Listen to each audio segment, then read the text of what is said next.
Pakatan Harapan sambut 4 orang pengkhianat sebagai pahlawan. DAP tolak Nur Hizam, ini penjelasan Lim Guan Eng. DAP tak ada modal, dakwa Najib mahu larikan diri. Idris Harun mahu sertai Pakatan Harapan.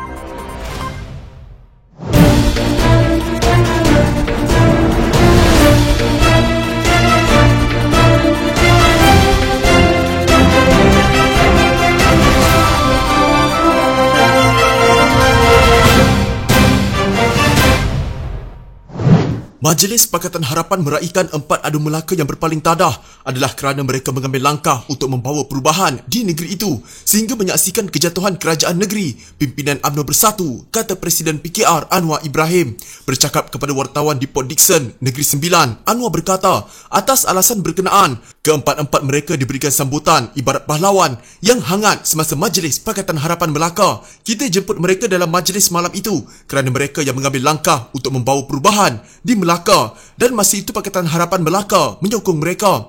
Jadi bagi kita, sekadar ucapkan terima kasih kepada mereka, itu sahaja. Tetapi soal pilihan raya itu soal lain pula, kata Anwar. Pentadbiran Barisan Nasional Perikatan Nasional di Melaka tumbang pada 4 Oktober lalu berikutan penarikan sokongan oleh keempat-empat adun berkenaan ke atas Sulaiman Mat Ali daripada menjadi Ketua Menteri. Mereka adalah Idris Harun, UMNO Sungai Udang, Nur Azman Hassan, UMNO Pantai Kundo, Nur Effendi Ahmad, Bersatu Teluk Mas dan Nur Hizam Hassan Bakti, Pengkalan Batu. Sulaiman tidak melepaskan jawatannya, tetapi sebaliknya berjaya meyakinkan Yang di-Pertua Negeri Melaka, Muhammad Ali Rustam, untuk membubarkan Dewan Undangan Negeri bagi membuka jalan supaya pilihan raya diadakan. Keempat-empat adun itu tampil di Majlis Pakatan Harapan Melaka dengan laporan media menyebut mereka diberi sambutan pahlawan. Selepas perjumpaan dengan Anwar pada malam itu, Idris memberi bayangan bahawa dia dan 3 adun lain akan bertanding atas tiket Pakatan Harapan pada pilihan raya negeri Melaka pada 20 November nanti. Layanan istimewa yang diberikan kepada keempat-empat adun itu oleh Pakatan Harapan Melaka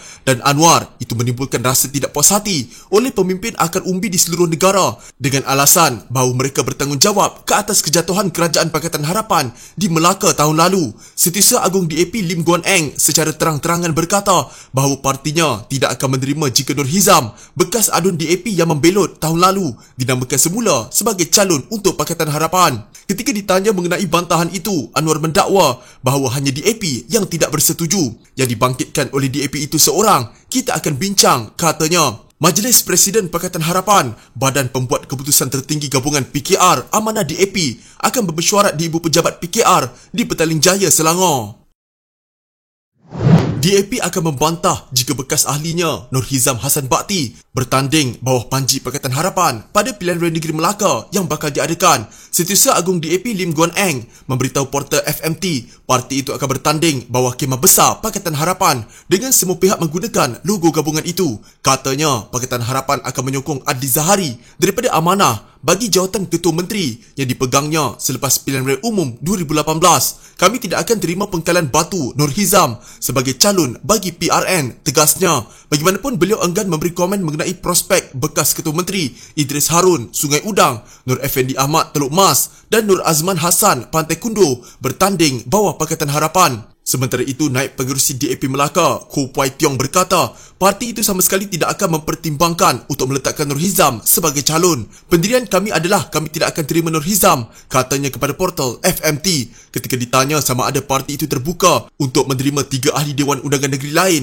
yang bertanding bawah Pakatan Harapan, Koh berkata, beliau percaya Pakatan Harapan patut maju dengan calon yang lebih baik. Idris Effendi, Nur Azman dan Nur Hizam dilaporkan mahu bertanding bawah Pakatan Harapan dalam PRN. Bahkan telah bertemu Ketua Pembangkang Anwar Ibrahim dan pemimpin Pakatan Harapan yang lain di sebuah hotel untuk membincangkan perkara itu. Namun mereka mengakui mereka adalah pendatang baru bagi Pakatan Harapan dan akan menyerahkan kepada kepimpinan gabungan negeri itu untuk membuat keputusan. Sementara itu, Lim menggesa Suruhanjaya Pilihan Raya SPR supaya berunding dengan semua parti politik termasuk pembangkang mengenai prosedur operasi standard menjelang PRN. Katanya ini perlu bagi memastikan pilihan raya adil dan tidak memihak kepada mana-mana parti atau gabungan. Tidak wajar SPR menentukan SOP sendiri, tambahnya.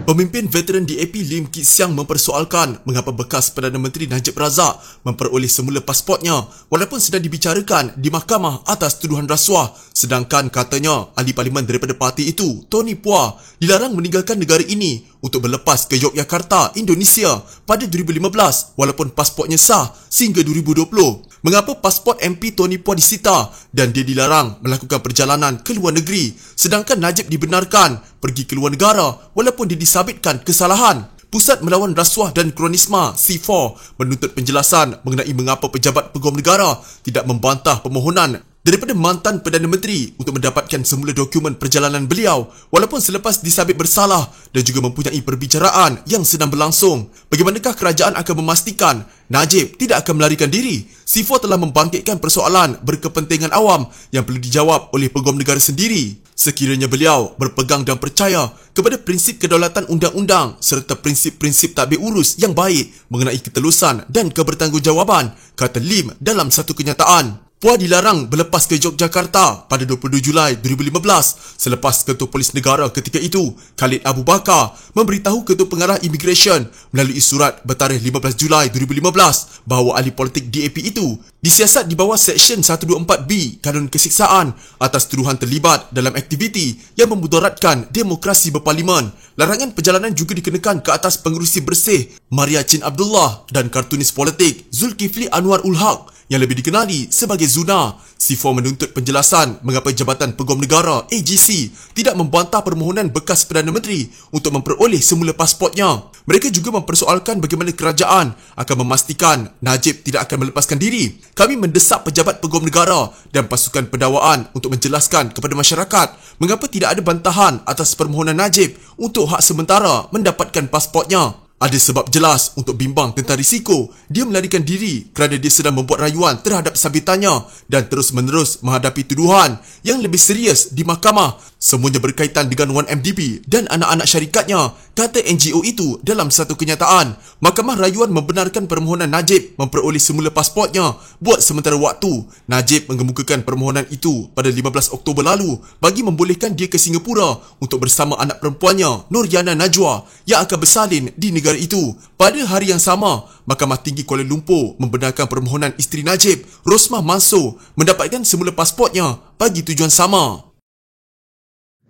Ahli Dewan Undangan Negeri Sungai Udang, Idris Harun, memberi bayangan bahawa dia dan 3 adun lain akan bertanding atas tiket Pakatan Harapan pada pilihan raya negeri Melaka kelak. Kata Idris, dia tidak boleh terlalu memilih parti mana yang akan disertainya, namun menyerahkan perkara itu kepada kepimpinan Pakatan Harapan untuk menentukan kedudukannya dalam gabungan tersebut. Saya cuma menaruh harapan kepada Pakatan Harapan, katanya seperti dilapor Portal Malaysia Gazette selepas menghadiri perjumpaan bersama pengerusi Pakatan Harapan Anwar Ibrahim. Dalam ucapan di hadapan Anwar, bekas Ketua Menteri Melaka itu berkata dia menyerahkan nasibnya dan 3 lagi adun iaitu Adun Pantai Kundo, Nur Azman Hassan, Adun Pengkalan Batu, Nur Hizam Hassan Bakti dan Adun Teluk Emas, Nur Effendi Ahmad kepada Pakatan Harapan. Kita tidak boleh memilih. Maksud saya tadi, biarlah Pakatan Harapan yang memikirkan nasib kami. Sebab dalam konteks 15 orang ini, sudah ada satu gabungan yang membentuk majoriti pada hari ini yang merupakan satu semangat yang kami dukung, katanya. Ditanya parti mana dalam Pakatan Harapan yang akan disertainya kelak, Idris berkata